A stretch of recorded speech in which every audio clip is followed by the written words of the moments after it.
Assalamualaikum warahmatullahi wabarakatuh. Anak-anak yang saya banggakan, bagaimana kabar kalian?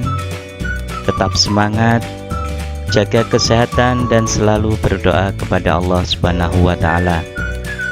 Anak-anak, sekarang kita akan belajar tentang tema 3, subtema 2. Pembelajaran yaitu 1 dan 2 tentang wujud benda, pengukuran, dan sikap menolong. Sebelum pembelajaran dimulai, mari kita baca basmalah bersama-sama. Bismillahirrahmanirrahim. Ayo membaca, ini terdapat pada buku tema 3 halaman 60. Ini sebagai ringkasannya, yaitu tentang wujud benda. Wujud benda yang pertama adalah padat. Apa yang dimaksud dengan padat? Yaitu memiliki sifat yang membuat bentuk serta ukuran selalu tetap. Jika benda padat diletakkan di dalam sebuah wadah, hasilnya adalah benda padat tidak mengikuti bentuk dari wadah tersebut. Walaupun terkesan keras dan kuat, benda padat dapat berubah bentuk ketika terpengaruh suhu tertentu. Bagaimana contohnya? Contohnya adalah kayu, buku, besi, pensil, tas, dan batu. Dan masih banyak lagi contoh-contoh untuk benda padat. Berikutnya adalah wujud benda cair, mohon maaf. Benda cair yaitu benda yang sifat dan bentuknya bisa berubah-ubah sesuai dengan wadah yang ditempatinya. Volume tetap, maksud volume itu adalah isi, ya nak ya, isi tetap, dan kerapatan sedang atau lebih kecil dari benda padat, tapi lebih besar dari benda gas. Benda cair juga merupakan benda yang memiliki sifat yang rumit, yaitu sifatnya berubah-ubah sesuai dengan tempatnya. Bagaimana dengan contohnya, yaitu minyak goreng, kecap, air mineral, dan cuka.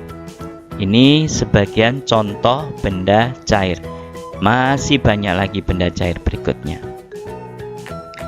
Sekarang wujud benda gas. Apa yang dimaksud dengan benda gas? Benda yang bentuknya berubah memenuhi tempat. Volume berubah sesuai volume tempat dan kerapatan kecil, ya, dibandingkan dengan wujud benda yang lain. Bagaimana contohnya? Yaitu hidrogen. Nah, hidrogen ini adalah udara untuk mengisi balon, ya, supaya balonnya bisa terbang atau melayang. Yang kedua adalah gas LPG. Ya, ibu rumah tangga selalu memanfaatkan gas LPG ini. Namanya gas melon, ya, kalau terkenalnya seperti itu. Kemudian adalah balon udara. Ini juga menggunakan udara. Nah, di sekeliling balon juga ada udara. Jadi contoh udara seperti ini. Baik, sekarang kita lanjutkan. Nah, masih mengenai tentang wujud benda. Anak-anak bisa perhatikan gambar di samping ini. Ya. Ibu Dayu dan Dayu sendiri sedang membuat sesuatu. Mestinya sesuatu makanan. Nah, di sekeliling dapur Ibu Dayu dan Dayu, ya, banyak sekali benda-benda ya yang berupa benda padat, ada benda cair, dan ada benda gas. Nah, sekarang kita kelompokkan benda-benda yang dimaksud tadi ya. Kemudian tuliskan hasil pengamatan dalam tabel berikut ini. Jadi benda-benda yang ada di dapur Ibu Dayu dan Dayu itu terdapat benda apa saja. Tadi sudah disebut sama Padi, yaitu ada benda padat, benda cair, dan benda gas. Nah, sekarang kita lihat tabelnya dulu. Nah, di dalam tabel ada kolom benda padat, benda cair, dan benda gas. Nah, yang termasuk benda padat di dapur Ibu Dayu bersama Dayu, yaitu penggorengan, teko, panci. Apa teko itu? Teko itu adalah ceret. Nah, ya. Benda cairnya berupa minyak, air yang direbus, dan cuka. Nah, air yang direbus itu yang diteko itu, ya. Kemudian contoh benda gas yang termasuk benda gas, bukan ya? Yang termasuk benda gas adalah uap air, nah yang direbus tadi.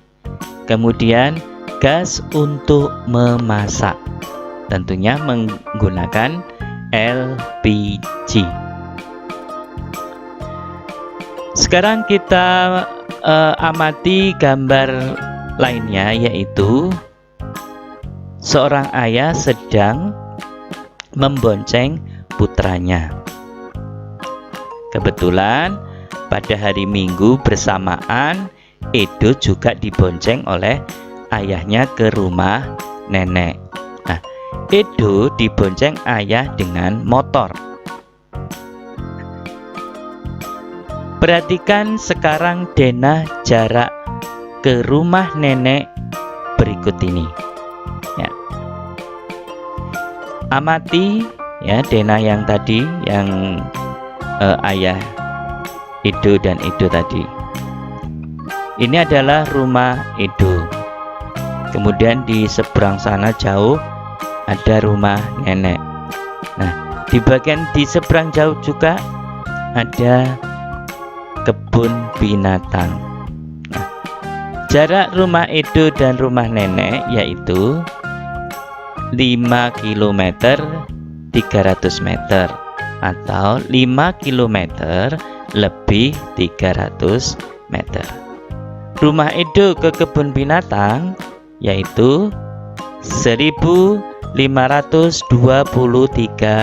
meter. Nah, sekarang apa yang ditanyakan? Nah, ini berapa meter jarak rumah nenek dari Edo? Dan pertanyaan yang kedua, berapa kilometer jarak kebun binatang dari Edo?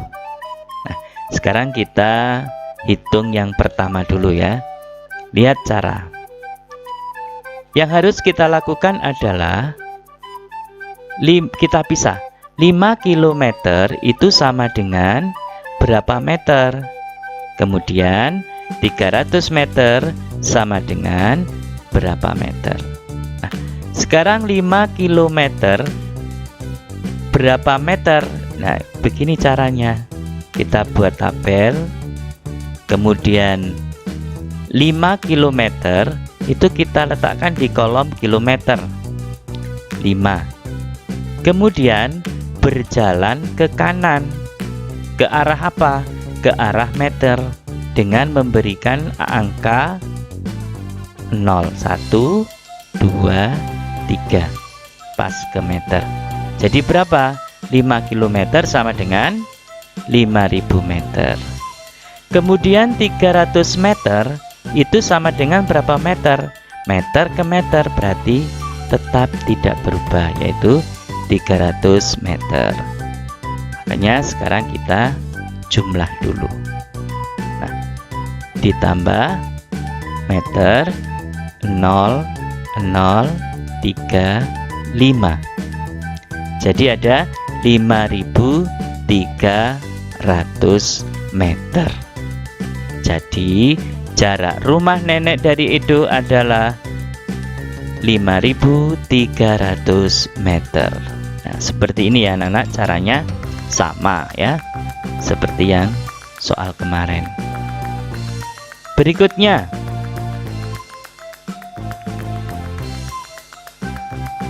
cara ya, berikutnya adalah tadi rumah Edo ke nenek. Sekarang rumah Edo ke kebun binatang. Bagaimana caranya? Yaitu 1523 itu diuraikan dulu ya, diuraikan dulu ya, dipecah dulu, yaitu 1000 ditambah 523 ya, biasanya dipecah itu ratusan, puluhan, ribuan itu ya. Oke, kemudian angka 1000 meter, nah itu dirubah menjadi kilometer. Kemudian 523 meter sama dengan juga berapa kilometer. Nah, sekarang 1000 meter itu sama dengan berapa kilometer? Begini caranya, tetap menggunakan tabel ya, kolom-kolom seperti ini. Nah, sekarang angka 1000 meter diletakkan di mana? Yaitu di kolom meter 1000. Kemudian berjalan arah ke kiri. Nah, kalau berjalan arah ke kiri, maka nolnya harus dikurangi. Contoh seperti ini. 0 dihapus. 0 dihapus. Sampai ke mana? Kilometer. 0 dihapus. Jadi tinggal berapa? Yaitu angka 1. Jadi 1000 meter sama dengan 1 kilometer. Nah, bagaimana dengan 523 meter? Nah, 523 meter ini dianggap sebagai sisa, yaitu sisanya 523 meter. Baru 1 kilometer ditambah 523 meter sama dengan 1 kilometer 523 meter. Jadi jarak kebun binatang dari Edo adalah 1 kilometer 523 meter. Nah, berikutnya tugas ini ya anak-anak ya, yaitu tugasnya kalian mengamati denah lingkungan berikut ini ya. Ada sekolah, ada pasar, ada pos, ada rumah sakit, ada rumah Siti, dan juga ada rumah Udin. Nah, tugas kalian adalah ini ya, tentukan jarak dalam satuan meter ya.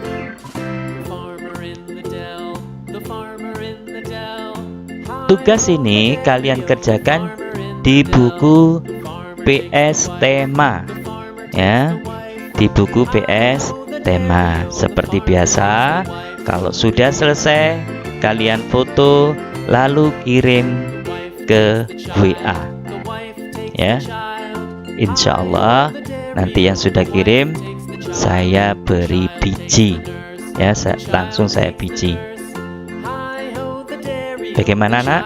Tugasnya bisa dibantu orang tua ya. Dibantu orang tua itu maksudnya bukan diberi hasilnya, tapi caranya ya. Bisa melihat video ini ya, yang tadi atau yang sekarang. Oke, baik. Sekarang kita lanjutkan ya. Kita berlanjut pada ibu guru ya. Ini ibu guru ini sedang berdialog atau berbicara dengan siswanya. Kita mulai ya. Anak-anak, perhatikan kedua bola di tangan ibu. Kedua bola mempunyai ukuran yang berbeda. Kedua bola bahannya juga berbeda. Menurutmu, bola manakah yang masanya lebih besar? Kemudian si Siti menjawab, "Masa, Bu? Apakah masa itu, Bu?" Lalu ibu gurunya menjawab, "Yuk lakukan percobaan bersama. Letakkan kedua bola pada timbangan. Apakah yang terjadi? Coba lihatlah." Nah, apa yang terjadi? Ternyata bola basket lebih berat karena lebih besar daripada bola sepak.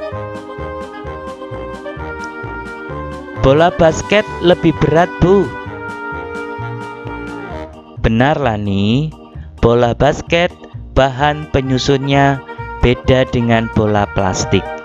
Bola basket terbuat dari karet sintesis. Bola plastik terbuat dari plastik. Bola basket lebih berat daripada bola plastik. Banyaknya bahan penyusun yang terdapat dalam benda disebut massa. Jadi, bola yang lebih berat memiliki massa lebih besar. Benar, Siti.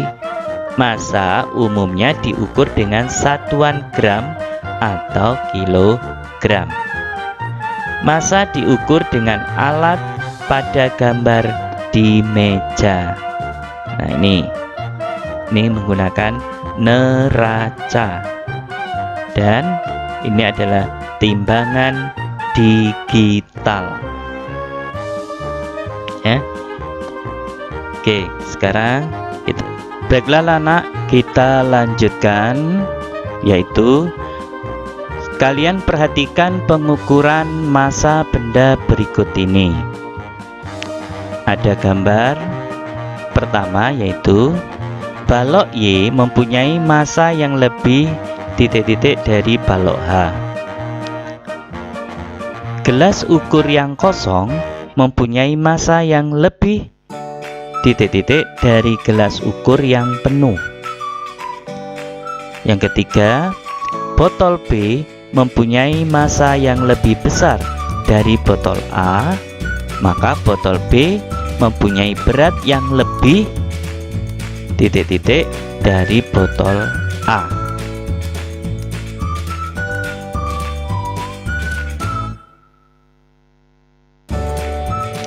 Kemudian yang keempat, bola yang kempes mempunyai massa yang lebih apa dari bola yang tidak kempes.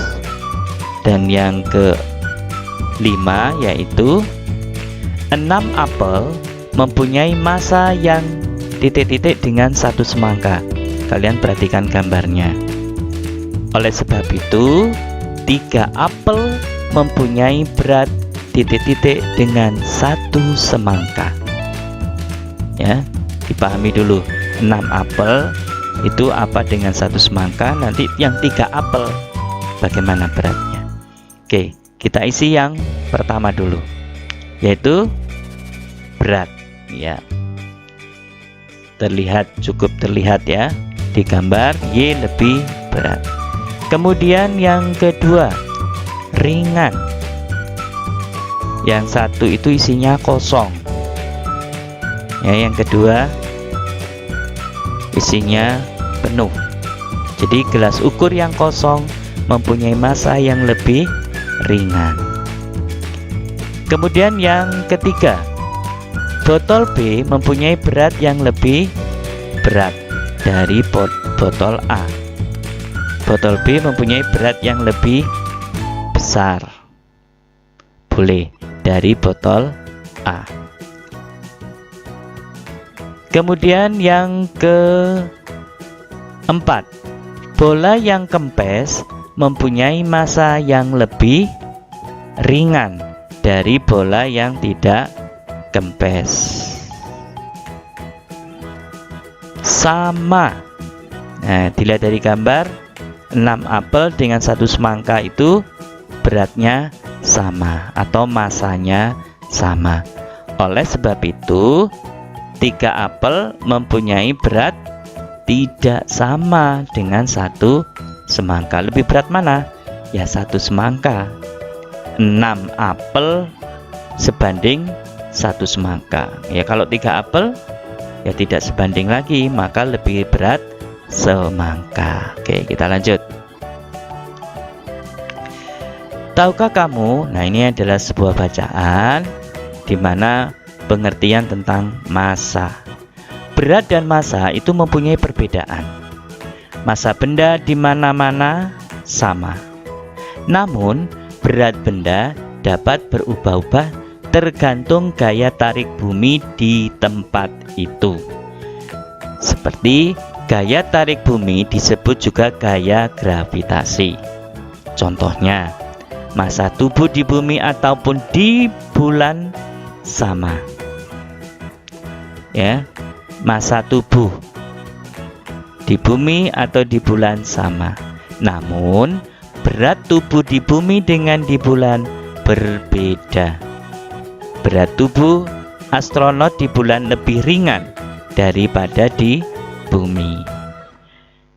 Dalam percakapan sehari-hari dan hitungan matematika, orang sering menyamakan istilah berat dengan massa. Seperti kita sering mendengar orang mengatakan, "Berapa beratmu?" Adapun yang benar, "Berapa massamu?" Nah, yang diukur pada timbangan adalah massa, bukan berat. Namun karena istilah berat sudah umum digunakan dalam bahasa sehari-hari, gravitasi di permukaan bumi relatif sama, sehingga penggunaan kata berat untuk menggantikan massa masih dibolehkan. Ini ya, perbedaan antara berat dan massa. Oke. Apakah volume benda itu? Penghitungan seberapa banyak ruang yang bisa ditempati dalam suatu objek. Objek itu bisa berupa benda yang beraturan ataupun benda yang tidak beraturan. Volume digunakan untuk menentukan massa jenis suatu benda. Hal ini berarti benda yang kecil memiliki volume yang kecil. Benda yang besar memiliki volume yang besar. Nah, sekarang kalian perhatikan. Akuarium ya yang ada di toples. Ini lebih besar daripada akuarium yang kedua, ini adalah lebih kecil. Maka volume akuarium A lebih besar daripada volume akuarium B. Nah, ini kesimpulannya. Oke, baik. Cerita Edo. Edo dan teman-teman berlatih memantulkan dan menangkap bola di sekolah. Ketika tengah asyik berlatih, tiba-tiba Udin terjatuh. Kakinya sakit dan tidak dapat berdiri. Edo dan teman-teman melihat Udin kesakitan. Edo dan teman-teman segera menghentikan permainan. Kemudian Edo dan Benny menolong Udin dengan memapahnya ke UKS. UKS singkatan Unit Kesehatan Sekolah.